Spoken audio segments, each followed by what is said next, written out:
Right now, we're going to go to our newsroom. That's where we find News 10's Dominic Miranda, who talks about how protesters demonstrated today.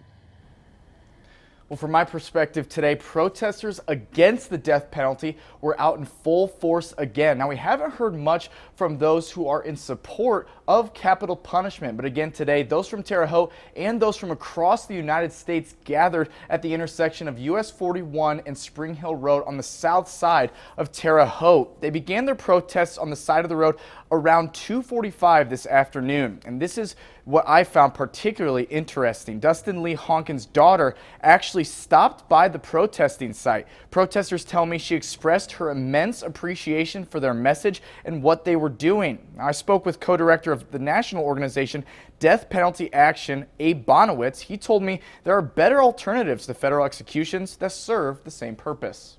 More than half the country, when you offer the alternative of life without parole, actually prefers that rather than death. I think it's important to understand life without parole is actually death in prison.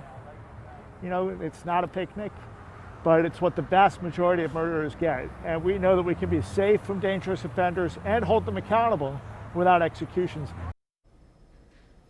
Now, again, obviously, protesters packed up and went their separate ways when they learned of the execution of Dustin Honken. The mood there was a somber one for those who were protesting, but they told me they will be back if and when federal executions pick up again in August. For now, reporting live in the newsroom, I'm Dominic Miranda, News 10.